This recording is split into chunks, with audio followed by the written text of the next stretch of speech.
지금 기자들이 김호중 씨에게 질문을 하고 있는데 일단 기자들 질문에 답변을 하지 않고 바로 법원으로 들어간 모습입니다. 네, 김호중 씨 취재진 앞에서 인사를 했고요. 영장 실질 심사를 받기 위해서 법원으로 들어가고 있는 모습입니다. 기자들의 질문이 이어지고 있지만 죄송합니다라는 말을 남기는 것 같은데 일단 별다른 발언을 하지 않고 바로 법원으로 들어가고 있는 모습입니다. 김호중 씨 오늘 공연이 예정돼 있었는데 영장 실질 심사 연기도 요청하기도 했죠. 하지만 법원에서 이걸 받아들이지 않으면서 일단 오늘 공연에 출연하지 못하고요. 이렇게 법원에 출석을 했습니다. 오늘 홍종선 대중문화 전문기자 나와 계신데요. 김호중 씨 모습 조금 전에 이제 보셨을 텐데 짤막한 입장만 남기고 지나갔습니다. 오늘 포토라인 서면은 뭐 팬이나 많은 이제 국민에 대해서 좀 뭐 자숙하겠다거나 혹은 뭐 미안한 마음 그런 걸 좀 장시간 밝힐 수도 있다 이런 얘기들이 있었는데 그냥 짤막하게 죄송하다 이렇게만 입장을 밝혔더라고요. 저는 오늘 복장에 더 신경 썼다고 생각했습니다. 예. 왜냐하면 이제 강남경찰서에서 6시간 버티기 할 때 여러 가지의 본인의 불편한 심리가 있었겠지만 그중에 하나가 격식 있게 언론 앞에 서고 싶다라는 표현이 있었거든요. 그렇군요. 그날 뭐 머리끝부터 발끝까지 명품이라고 해도 점퍼 예. 차림이었는데 아무래도 본인이 어떤 좀 격식 있게 정장 입고 사실은 연예인에게는 예. 이 자료 화면이 두고두고 계속 쓰이고 그렇죠. 사진이 계속해서 남거든요. 그런 부분에 있어서 적어도 좀 정장을 차려입고 왔다는 생각이 들었고 말씀하신 것처럼 저도 대국민 사과, 진심 어린 대국민 사과를 좀 바랐는데 아무래도 이제 귀가 당시에 6시간을 버티다 귀가할 때에 어떤 뭐 걸음걸이나 손 제스처나 표정, 약간 옅은 미소가 있었다. 이런 모든 부분이 비판을 받다 보니까 예. 표정을 굳히고 말은 최대한 아끼고 그냥 걸어 들어간다. 이 부분에 집중을 뒀다고 생각을 합니다. 네, 홍종선 기자께서 그 차이점을 좀 짚어주셨는데 김호중 씨가 경찰 조사를 받고 나올 때의 옷차림과 오늘 옷차림이 사뭇 달랐습니다.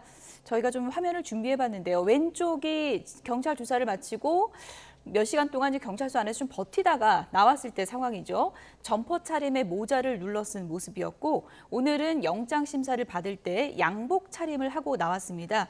표정도 오늘 훨씬 더 좀 긴장된 듯한 그런 표정이었어요. 네, 실제로 뭐 긴장도 했을 수 있겠고 그런데 지탄이 많았거든요. 굉장히 이제 왼손을 주머니에 꽂고 나오면서 약간 옅은 미소로 마치 기자를 독려하듯이 지금 본인이 어떤 피의자인데 이런 것들이 좀 이 상황에 맞느냐 이런 또 비판의 목소리가 있었고 과거에는 이 연예인들이 영장 심사를 가지 않더라도 그냥 단순히 경찰이나 검찰에 출두할 때도 거의 다 양복을 입고 출두했고 밝은 머리를 하고 있었어도 뭐 다른 이유도 있겠지만 또 이제 머리도 좀 검게 염색을 하고 이런 경우들이 있었는데 예. 그런 모습과 좀 상반됐다가 마치 어떻게 보면 그것은 나는 지하 주차장으로 이제 살짝 이제 언론에서 또 여론에서 도둑 출석이라는 표현을 쓰고 있는데요. 들어갔다가 나올 때도 좀 그렇게 나올 수 있다고 생각했던 것인지 상대적으로 이제 편안한 차림으로 들어갔는데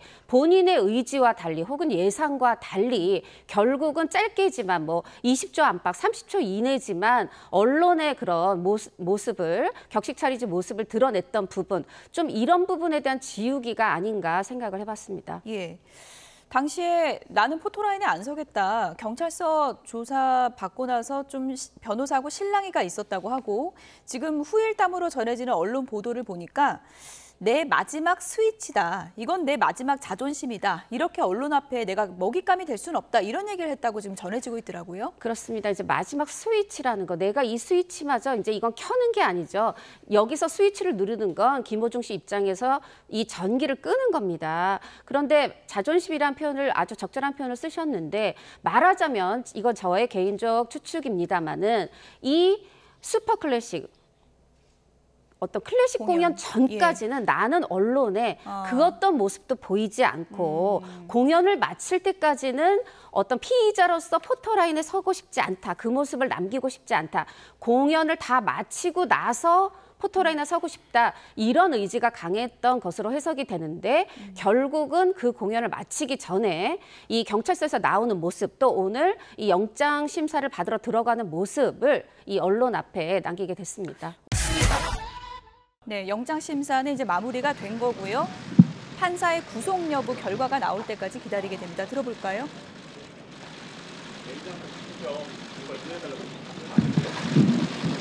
휴대전화 비밀번호 제공 안 하는 이유가 있습니까? 부정과속단 기수 나왔는데 그날 맨날 맞는 거예요. 그렇습니까? 네, 죄송합니다. 이런 입장만을 반복했습니다. 네. 앞서서 법원에 출석을 할 때도 죄송합니다라는 짧은 입장만 남겼고요. 영장 심사를 마치고 나오면서도 기자들의 질문이 이어졌지만 별다른 긴 입장을 밝히지는 않았습니다. 가수 김호중 씨 측이 국가인권위원회 제소를 검토하고 있는 것으로 알려졌습니다. 경찰 조사 후 비공개 귀가가 지켜지지 않았다는 이유입니다. 김 씨는 지난 21일 서울 강남경찰서에 출석해 피의자 신문을 받았습니다. 이날 조사는 출석 3시간여 만인 오후 5시쯤 마무리됐지만 김 씨는 취재진 포토라인을 문제 삼으며 6시간 동안 귀가를 거부했습니다. 23일 SBS의 보도에 따르면 김 씨 측은 조사 이후 이공개 귀가를 경찰에 요청했습니다. 하지만 경찰은 정문으로 나가라며 김 씨의 요청을 거부했고 김 씨는 변호인에게 비공개 귀가는 내 마지막 스위치다. 이것마저 꺼지면 살아도 의미가 없다. 마지막 자존심이기에 물러설 수 없다고 한 것으로 전해졌습니다. 이어 먹잇감이 된 기분이 든다며 경찰로부터 최소한의 인권을 보장받지 못하고 있다고 토로한 것으로 전해졌습니다. 김 씨의 법률 대리인인 조남관 변호사는 경찰 공보규칙에 귀가 관련 정보를 공개해서는 안 된다는 내용이 규정되어 있는 만큼 비공개 출석과 비공개 귀가는 특혜가 아닌 피의자의 권리 중 하나라는 입장을 밝혔습니다. 가수 김호중 씨가 유튜브를 통해 제기된 과거 학교폭력 의혹은 사실이 아니라고 주장했습니다. 김 씨 소속사 측 관계자는 피해자들이 갑자기 나오기 시작한 건 현실성이 없지 않냐며 김 씨 본인도 학교폭력 의혹은 사실이 아니라고 밝혔다고 전했습니다. 앞서 유튜브 채널 카라큘라 미디어는 어제 학창 시절 김 씨에게 폭행을 당했다고 주장하는 인물을 인터뷰한 영상을 공개하며 학폭 의혹을 제기했습니다. 이 영상에 김 씨의 팬들로 추정되는 누리꾼들이 맞은 놈이 말이 많다. 왜 이제와 피해자 행세를 하느냐는 등의 댓글을 남기며 2차 가해 논란도 일고 있습니다.